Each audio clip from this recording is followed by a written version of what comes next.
Up next, a signed Picasso found in a local thrift shop. Hear from the lucky treasure hunter and find out if it's the real deal. Jim?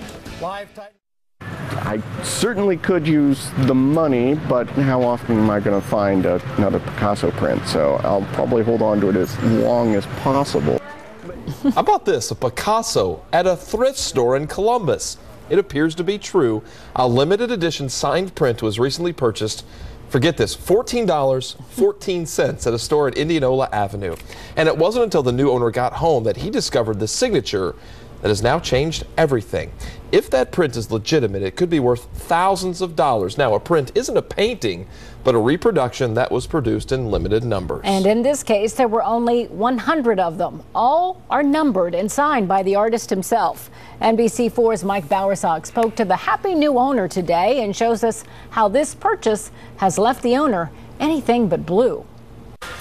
Zach Bodish has an interest in art and thrift stores. A few weeks ago, those interests combined at a Volunteers of America on Indianola Avenue, and the result was very promising. I saw the Picasso part, the part here that says Picasso, sticking out from behind some other artwork.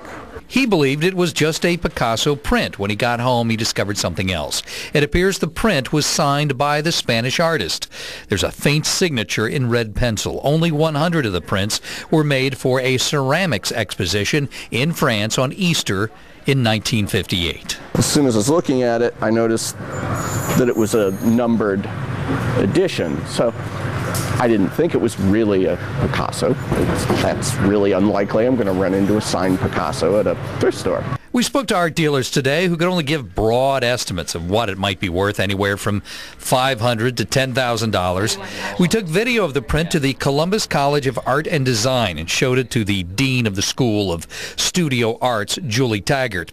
She couldn't say what the Picasso signed piece would be worth, but says if legitimate, it has great value. People are intrigued by Picasso because he wasn't doing direct depictions as had been happening in previous history. So seeing something that was more emotional, or it was more, would bring up a psychological feel to a figure. While the signature is very faint, Bodish says it matches every signature he has investigated of the artist who died in 1973. He hasn't appraised it yet, but is confident it's worth more than the $14 he paid for it at a Volunteers of America store.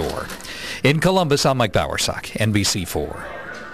Boy, what a find. I hope he insures it. Yeah. Coming up tonight, NBC4 at 11.